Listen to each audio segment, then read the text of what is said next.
time, do or die time. Seems like yesterday I was on here previewing the Georgia Clemson game on the very first Dog Call show. Wow. My, how time flies. But coming into this season, none of us, well, some of us knew that we would take at least one loss. One loss. And a lot of people predicted that loss would be to Texas. But no one, and I mean absolutely no one, thought that at this point in time in the season that we would be facing elimination. A lot of experts had us picked to make it to the playoff easily. A lot of experts had us picked to win the SEC championship game.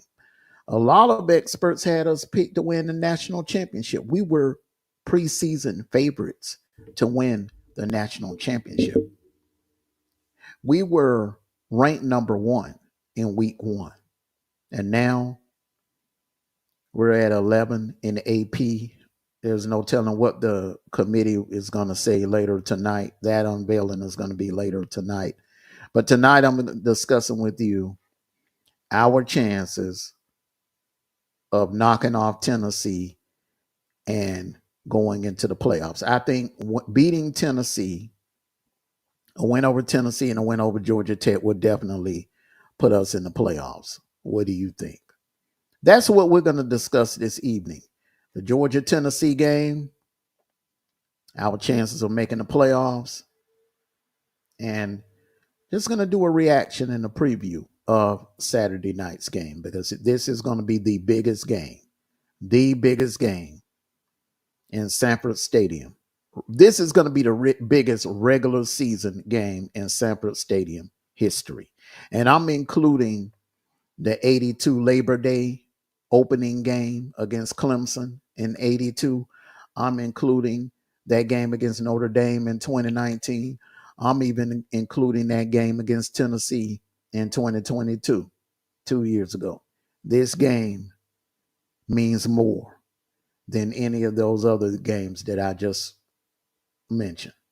So everyone, get your popcorn ready. This is the Dog Call.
Good evening, and welcome, everyone. Welcome.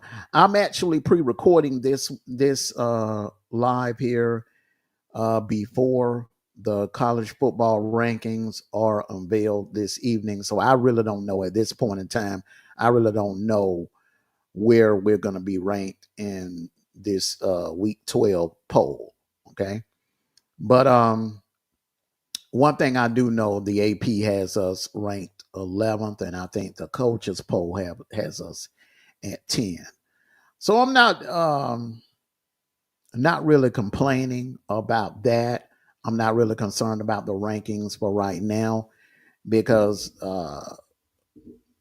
if we all remember the first college football playoffs at this point in time of the season, in the first two rankings, Ohio State was ranked like 14th in the first ranking. Then they went to 10 the following week, and they ended up winning the whole thing.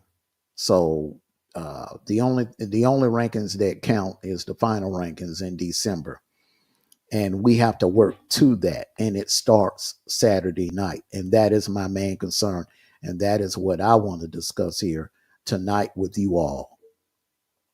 The Dogs' chances of winning against the Tennessee Vols Saturday night. Things haven't looked good this year. It hasn't, and I will go as far as saying, and I hope this doesn't offend anyone. I don't mean to offend anyone, but the truth is the truth. Uh, this, in my opinion, is the worst. Well, the next to the worst. Being the worst being 2016, the 2016 Dogs team. This has to be the second worst team under Kirby Smart, in my opinion. And let's just look at it. Right now, we're ranked 104th in rushing. Carson Beck leads the SEC in interceptions. And that's really, if you want to go by statistics, that's the worst under Kirby Smart. No other quarterback has thrown as many interceptions at this point in the season. Carson Beck has thrown more interceptions than any other quarterback that has played under Kirby Smart. Yeah. We lead the nation. The nation. The nation. We lead the nation in drops. Our receivers lead the nation in drops. So that tells me right there, this is the worst receiving core under Kirby Smart, because never before in the years since Kirby Smart has been here has Dawgs receiving core led the nation in drops. Now, we've had our issues. We can go back to 2019, where that was the year J.J. Holloman coming into the season. J.J. Holloman was suspended. Lawrence Cager got hurt throughout the season. George Pickens, I think he missed majority of the season. He got hurt in camp that year. Tyler Simmons didn't have a good year. Matt Landers did not become what we thought he would. Kears Jackson was hurt throughout the year. And even with all of that,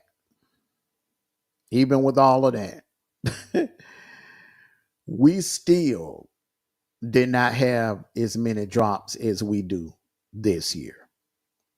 And I don't know what can be done to prevent this from ever happening. My opinion would be Kirby needs to go to the boosters, and they need to come off more of this, because in order to compete in today's college football, you got to have some weapons. You got to have some guys that can go up and catch the ball. You got to have some guys that can get separation from the defenders. You can't have guys, you just can't put mediocre receivers out there and expect to win SEC titles, expect to compete for SEC titles, and expect to compete in the college football playoffs, where you got other teams out here with 5-star, mega elite, ultra elite talent at wide receiver. And this has become a problem here at Georgia. It's become a problem, especially this year. Now, we have some great guys. We have some talent coming in at receiver at Georgia, but we need some Kirby. In my opinion, Kirby could have did better in that portal. I think the guys that he went in the portal and got just hasn't been panning out. Trevor Etienne, he's good, but he's not what we expected that he would be. He's not that home run hitter that we thought he was going to come over here and be. London Humphreys has great speed, but he has dropped some passes. That kid out of Stanford, uh, total bust, total waste of the efforts of going in. I don't even understand why he's getting all of this playing time, because he's dropped more passes than he's caught, which means he's pretty much a liability. We're wasting downs, calling plays his way. I think we should have picked up more. We should have picked up more linemen, D linemen, and O linemen in the transfer portal. I think we should have got another defensive back. We needed another defensive back. You have to work the transfer portal. Okay. I remember Kirby was, taking a few shots at Dabo during the press conference of the post game press conference after we beat Clemson. But Kirby, you got to look in the mirror, because you don't allow. I mean, you getting players out the portal that you're not even using. You're not using Michael Jackson. You're not using Jaden Rashada. Not saying that Rashada should have took Carson Beck's place, but what would have hurt to have some packages, or go to Mike Bobo and say, hey, look, let's have some packages ready, some goal line packages ready for Jaden Rashada. The kid can run. The kid can pass. The kid is elusive. He would have been a great asset, but he's on the bench collecting dust for what?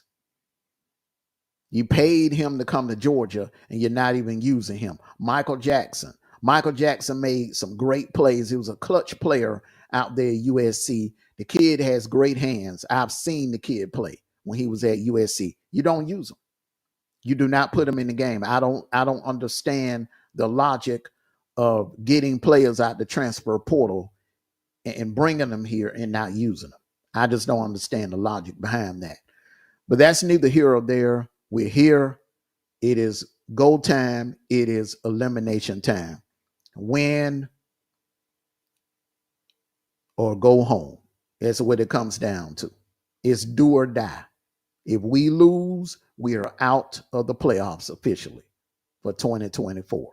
We'll probably be playing in a Tax Slayer Bowl or the Gator Bowl or the Capital One Bowl or something like that, the Outback Bowl or some low budget bowl on New Year's, 9 times out of 10.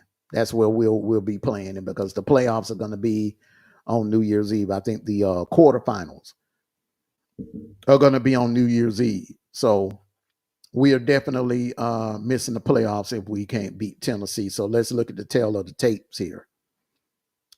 Quarterback. Nico has had his problems, but Carson Beck has been a turnover machine. He's been terrible. The last maybe 4, maybe 5 games, he's thrown an interception in each one of them. So pretty much Carson Beck has been giving the opponents a short field, or either just putting them in scoring position automatically. So that hurts the team. So our receivers, they're not running good routes. They're not catching the ball.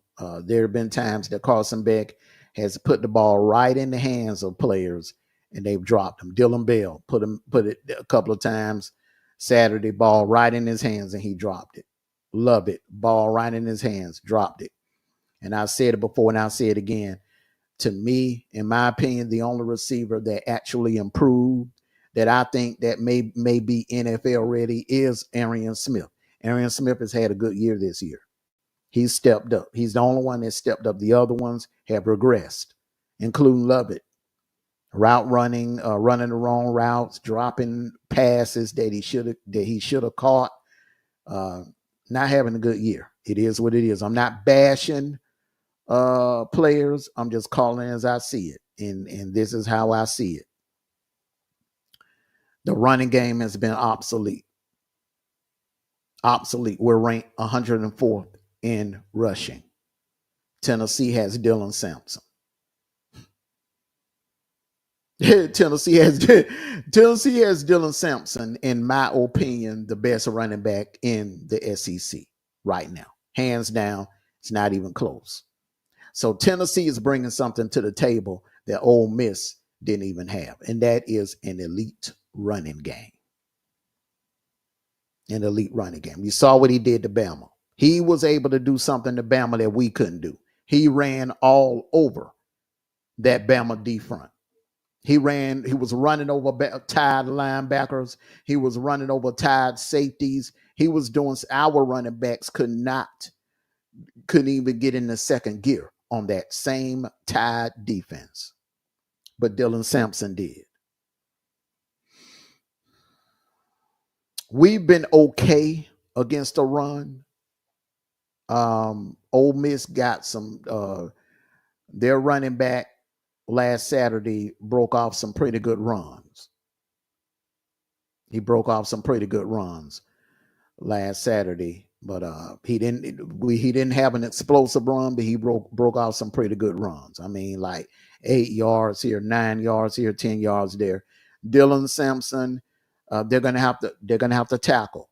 They're gonna have to wrap him up. Chaz Chambliss is gonna have to be a little quicker on the edge, or that kid will blow by you and he will break in a 70 or 80-yard touchdown run. Those linebackers better come ready to play.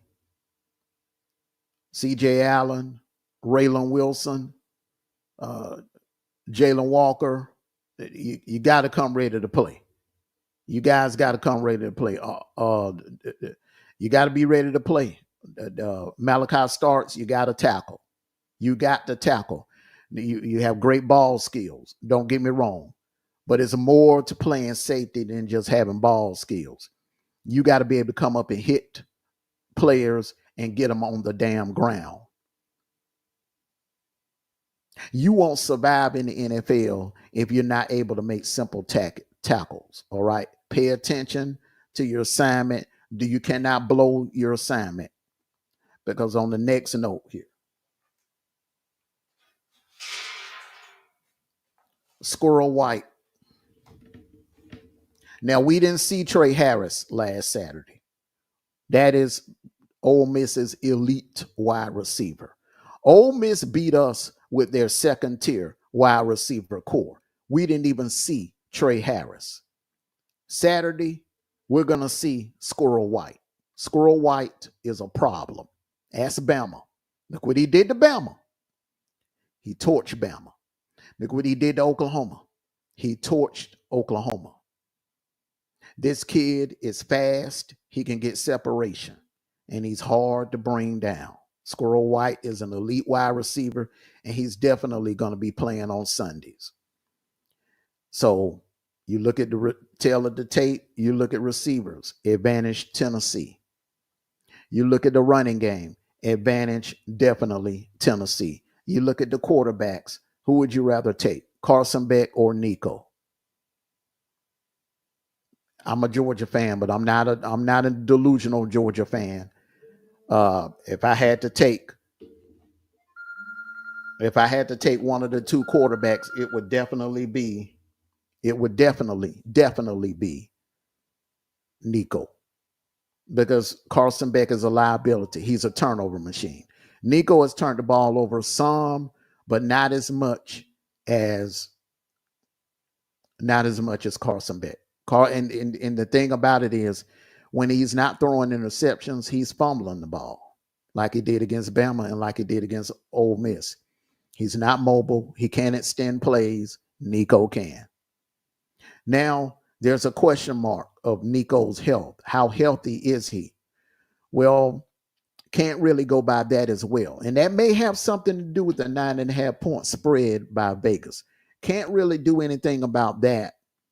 And we can't really even look too much into that, because remember, Jackson Dart was playing on a bad ankle the entire majority of that game. He was playing on a bad ankle, and he played lights out.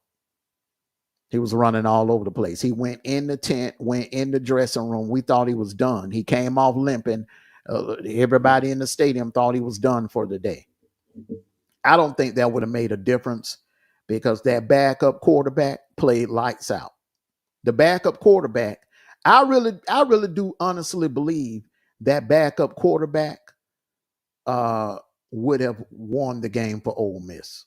That's just how I'm just saying that's just how far advanced in talent, developed talent that Ole Miss was compared to us. Now we have talent on paper. We have a boatload of 4 and 5 stars, but I think the problem is development. And I'm just going to be open and honest right now. Whoever the receivers coach is, I think it's McClendon. I don't want to. I don't want to call the wrong name or whatever. But whoever our receivers coach is, you need to get them the hell up out of Athens because this man is not doing a good job developing these receivers. They're not. He's not. The only one that has improved is Arian Smith. The rest have took a step back. They've taken a step back. They're great at blocking down the field. You got that down pat, but they can't catch worth a damn. We need to draft some receivers that can catch. We need to draft some. We need to recruit some receivers that can catch the damn ball, and we need to recruit some players that can get separation. That right there helps the quarterback. If you can't get separation and if you can't catch the damn ball, you're making it hard on your quarterback. So we can't put all the blame on Carson Beck. Damn sure can't put the blame on Mike Bobo. And it seems like Georgia fans love to use Mike Bobo as an easy scapegoat. Our problems are all across the board. Receivers can't catch worth a damn. They can't get separation. Nate Frazier he's young and he's going to get better. He's going to be elite. But right now he's not ready. He's not ready to take our rushing game to the next level. ETN is a slasher. He's not going to penetrate in between the tackles on a consistent basis. We need a bruiser. We needed a bruiser that can penetrate in between the tackles. Unfortunately, the Robinson boys were injured. Nothing anyone can do about that. Injuries happen.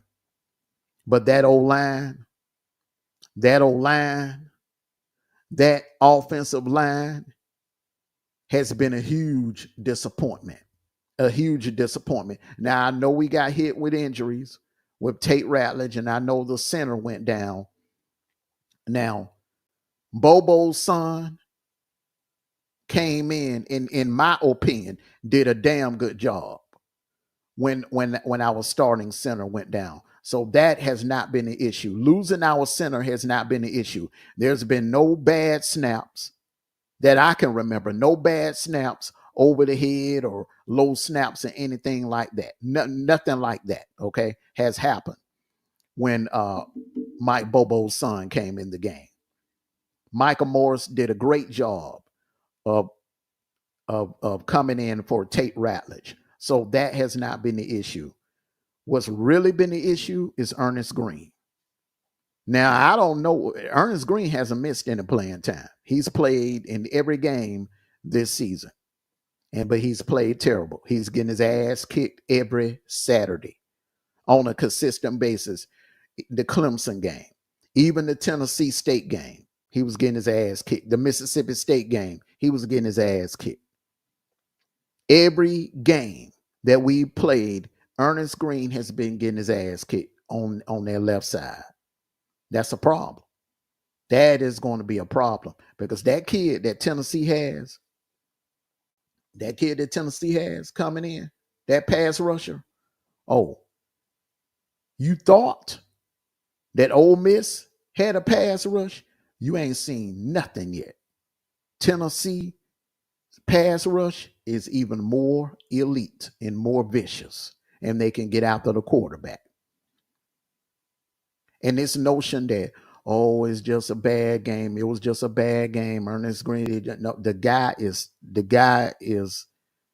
there's something going on with him. I don't know if he's injured or if he's having problems or whatever. I don't know what's going on with him.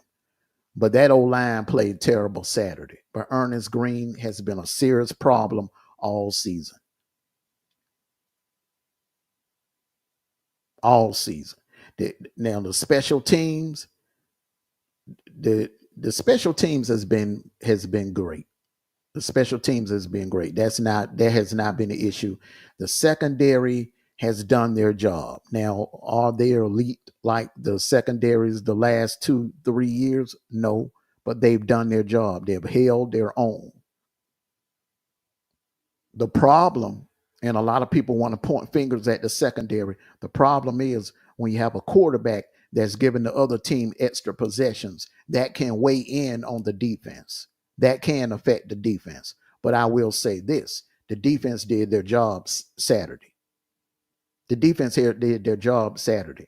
Because Dart, he was held on to under 300 yards passing, where he put up almost 600 the week before on Mississippi State.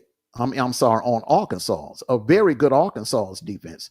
Think about it now. A very good Arkansas defense gave up almost 600 yards passing to Jackson Dart. Our defense held him to under 300 yards passing. So that defense did their job. They did their job. So we need more from our offense. That game was lost because of our offense. And they got to do better. They want to beat Tennessee. This is it. I heard Kirby saying, well, he wouldn't trade Carson Beck for any other quarterback in the net. That's a lie. That's a lie, Kirby. I can name several quarterbacks in the SEC that Kirby would take over Carson Beck. He would take Jalen Merrill if he could. He would take Quinn Ewers and Arch Manning if he could. He would take both of the Ole Miss QBs if he could. That's 5. He would take a healthy DJ Lagway if he could.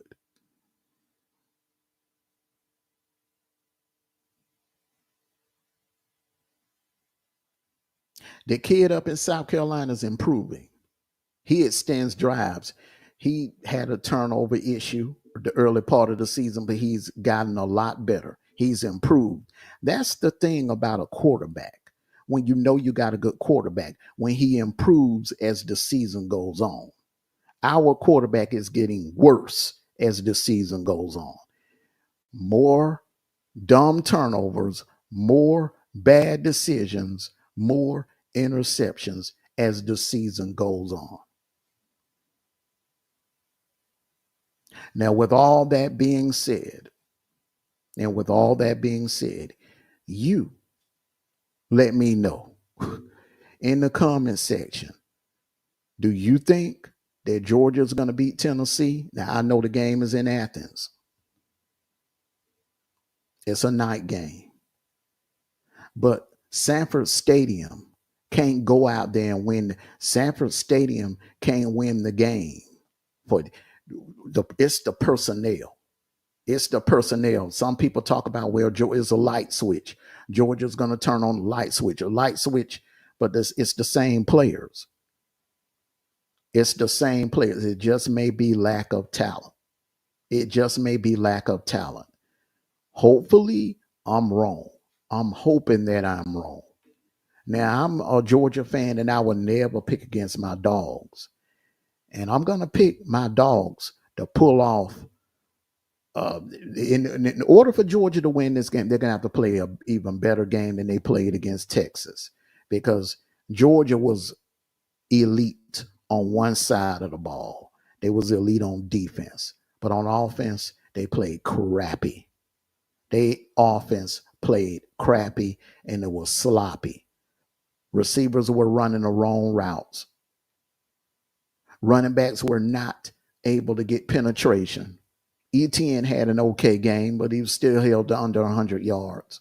He was up in the high 80s. The offense did not dominate down in Austin. It was the defense, not the offense. Saturday night, We're going to need the offense to step up in order to beat that team, in order to beat this Vols team. And let me tell you something, just just like that Ole Miss team, this Tennessee team is hungry, they're very talented, and they are loaded, and they are deep, and they are well coached. Well coached. This team is on a mission, and their mission coming into this season was to make the college football playoffs. Right now, they're in a position. Not only do they have a chance to make the college football playoffs, but they also have a chance to win the SEC. And the only thing right now left on their schedule, standing in their way of accomplishing that, is my Georgia Bulldogs. Now, there's a 9.5 point spread. They're favoring Georgia. Vegas has Georgia favored by 9.5 points. I'm going to be honest with you. I don't know how the hell they come up with that. They must know something the rest of us don't know.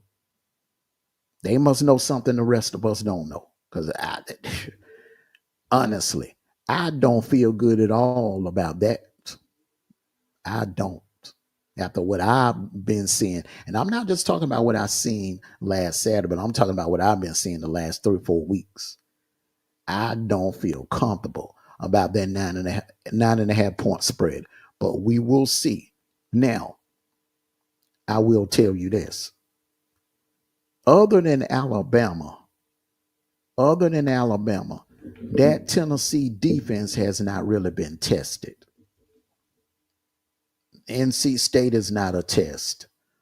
Arkansas is not really a test. Tennessee hasn't really been tested on defense, but they held that Bama offense in check. But that was in Neyland. But they held that Bama offense in check. So now on offense, Tennessee, the only legit defense that they've seen this year is Bama's defense, and Bama's defense is suspect. That Bama defense is suspect. Don't get it twisted. What happened in Baton Rouge was an illusion. It was a pouring down raining. LSU was missing several starters, and the LSU style of offense just would not work in those kind of elements. It wouldn't. If it was a dry night, no rain in the forecast, that score would have been totally different. I still think Bama would have won, but it wouldn't have been by that much. No way, no how.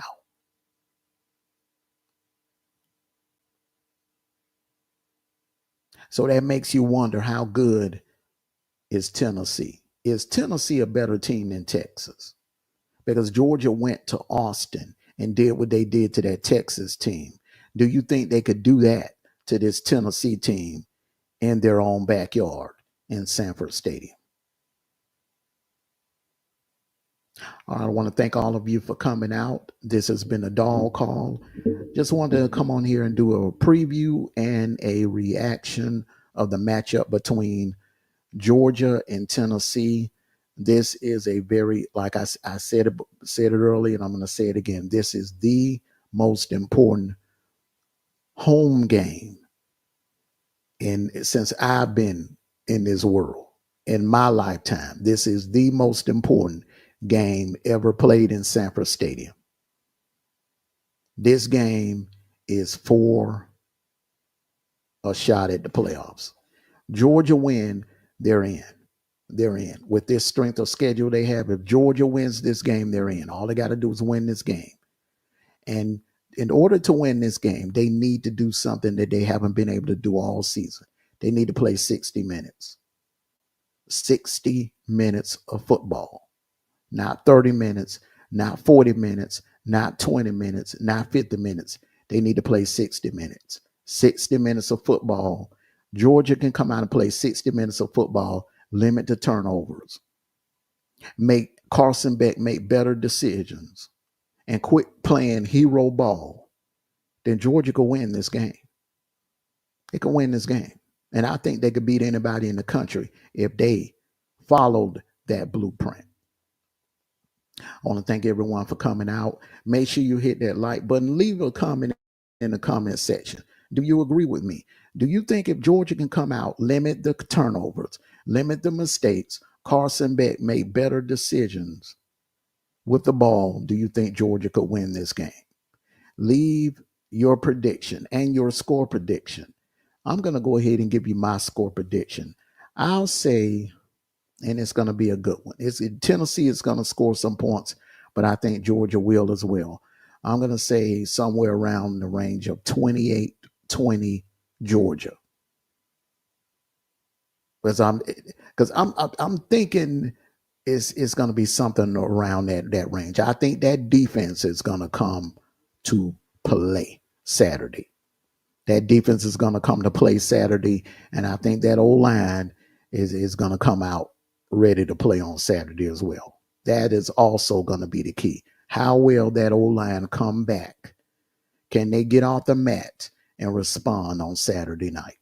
Because they've been getting dragged for the last 3 days in the media. Everyone hit that like button, leave a comment in the comment section, share the video, like the video, and make sure you hit that subscribe button. If you haven't subscribed to this channel, you should be ashamed of yourself. Great content over here. You come over here and you watch and you enjoy the content, but you ain't hit that subscribe button yet. Make sure you hit that subscribe button. Make sure you hit that subscribe button, and make sure you hit that notification bell so you can get notified of all the great content that we have coming here in the future. Listen, whether we win or lose, we're going to stay on top of the playoff race, the SEC championship race. We're going to be here every week, 3 days a week, to bring you content on some college football content. So everyone,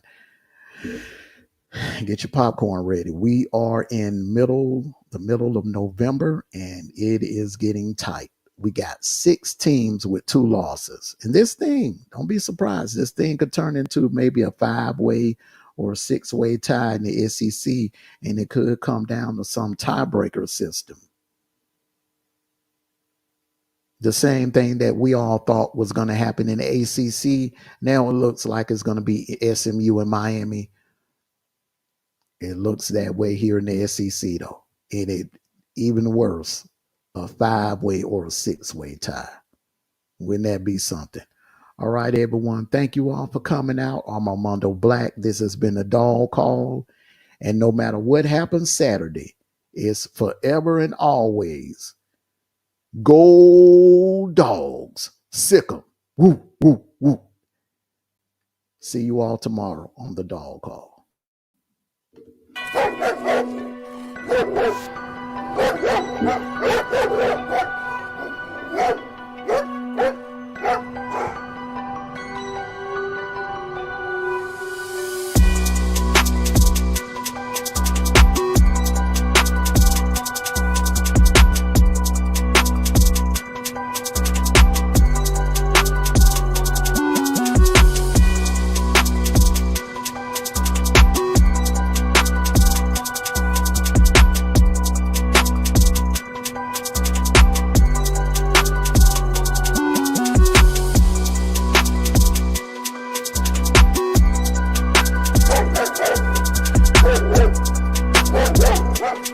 Yeah.